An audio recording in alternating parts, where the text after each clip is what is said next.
네, 안녕하세요, 여러분. 미국 주식 읽어주는 여자 주식누나입니다.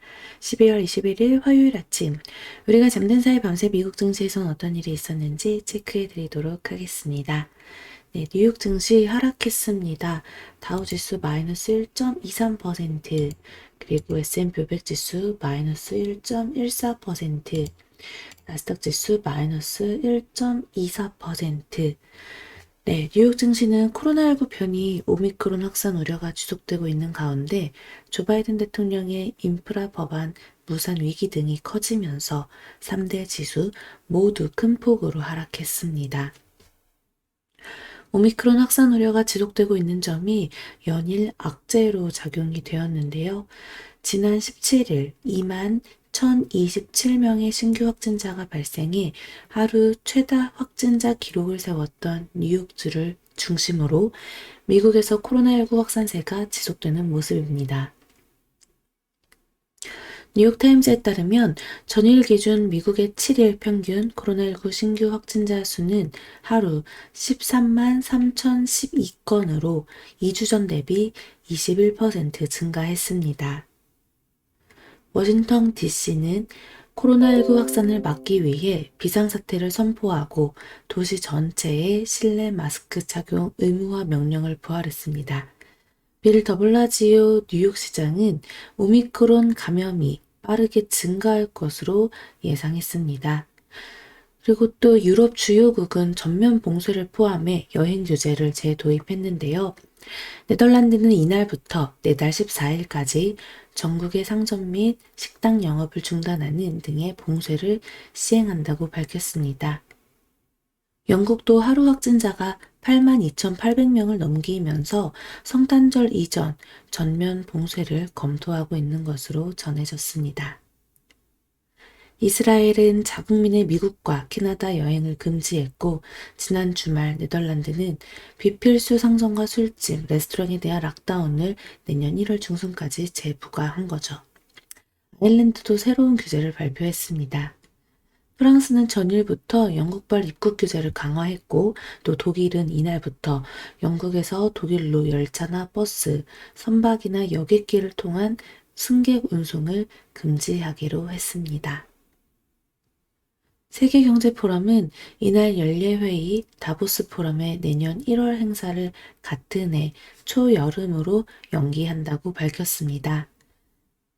세계보건기구는 코로나19 신규 변이인 오미크론이 현재까지 89개국에서 보고됐고 지역사회 전염이 있는 곳에서는 감염자 수가 1.5 그리고 3일 만에 2배로 증가하고 있다고 진단했습니다.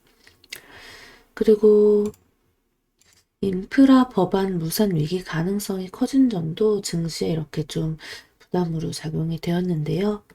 조 맨친 상원의원이 해당 법안을 지지하지 않겠다고 밝히면서 법안 통과 가능성이 낮아졌습니다.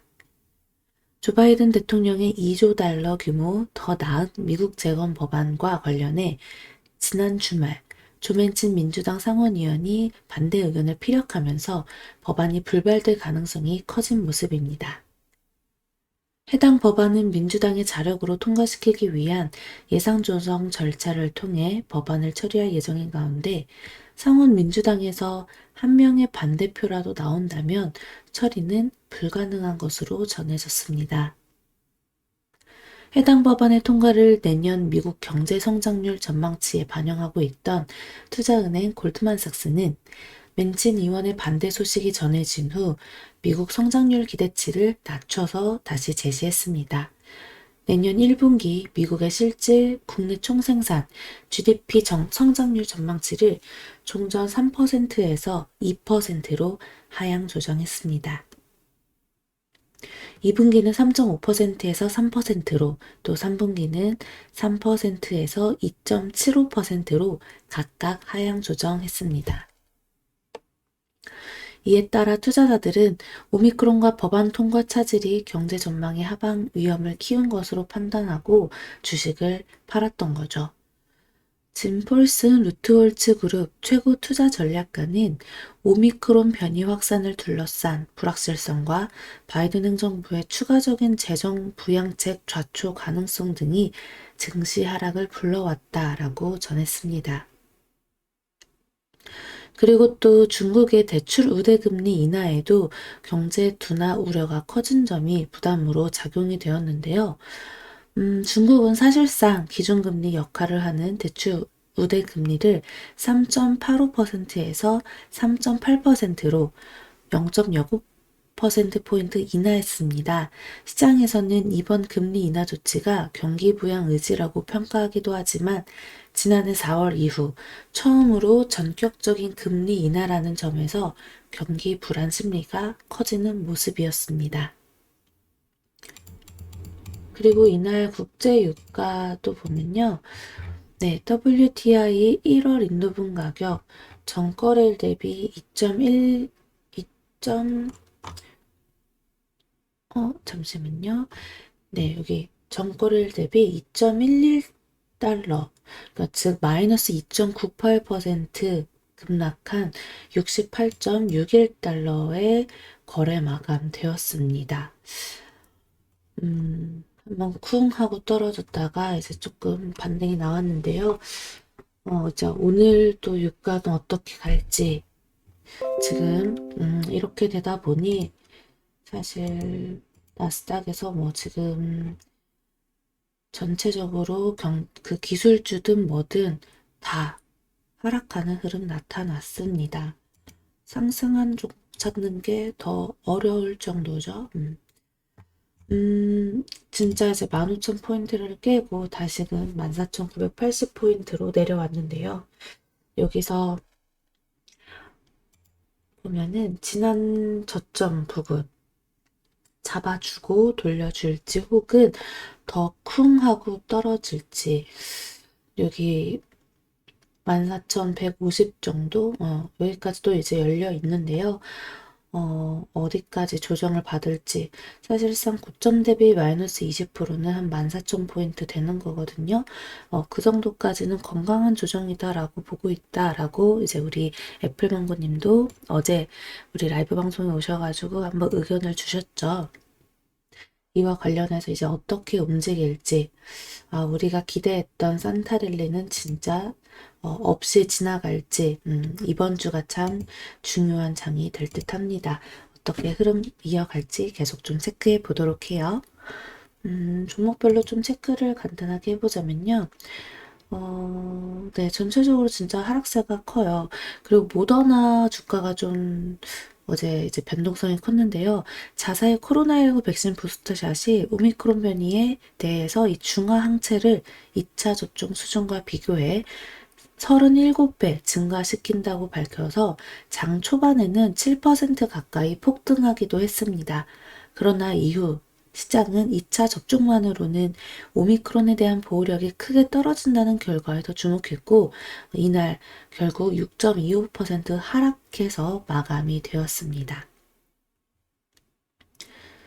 네, 전체적으로 다 마이너스 크게 조정받고 있습니다. 지금은 사실 어제 우리나라장도 또 선반영 되었다라고 볼 수가 있죠. 미국 선물이 안 좋음에 따라 우리나라 지수도 많이 좀 크게 떨어지면서 지지부진한 흐름이었는데요. 계속해서 밀렸어요. 여기 보시면 장 초반에서 쭉 우리 방송하는 그 시간까지도 한 번도 안 쉬고 계속 밀렸습니다. 그러더니 결국 마이너스 1.81%로 거래 마감했네요. 코스닥도 최저점을 쭉 밀려서 그냥 끝내버렸죠. 990포인트 정도에서 마감이 되었습니다. 외국인 매도량이 어제 좀 많았어요. 기관도 이제 코스피는 외국인 기관 양 매도 5천억씩 이상 매도가 나왔고 코스닥은 기관은 조금 들어와 줬지만 외국인의 매도세가 강함으로써 반등에는 실패했습니다. 전체적으로 여기 삼성전자부터 해서 대형주 흐름을 보면요. 다 눌렸어요. 적게는 마이너스 1%대에서 정말 마이너스 5%대도 나왔죠. LG화학 같은 경우는. 그래서 이제 오늘도 사실상 추가 하락 열려 있다라고 보기 때문에 미국장이 또 이렇게 안 좋게 끝났기 때문에 하락 출발할 가능성이 조금 더 보여집니다. 오히려 개파락을 크게 시작하면은 이제 수급이 살짝 들어왔다가 빠질 수는 있을 것 같은데 애매하게 시작하면 또다시 하락으로 눌릴 수 있기 때문에 여러분도 오늘도 기관과 외국인의 수급 포지션 잘 체크하면서 보시는 게 좋을 것 같아요. 오늘도 주식 누나랑 같이 12시에 만나서 시장 흐름 보고 공부하면서 우리 좀 지금은 차분하게 봅시다. 현금 확보한 걸로 언제 또 수익 챙기러 들어갈지 좀 째려보면서 너무 급하게 안 하셨으면 좋겠어요. 12월에 뭐 한 게 없는데요? 라고 생각하셔도 괜찮습니다. 절대 급할 필요 없어요. 여러분의 돈은 여러분이 지키는 겁니다. 아셨죠? 자, 그럼 오늘 미국 증시 마감 브리핑은 여기까지 하겠습니다. 영상 재미있게 봐주신 분들 구독과 좋아요 그리고 알람 설정이랑 댓글도 많이 많이 부탁드립니다. 여러분들이 써준 댓글 주식누나에게 힘이 됩니다. 자, 그럼 우리는 이따 12시에 만나요. 이상 주식 알려주는 여자 주식누나였습니다. 또 만나요.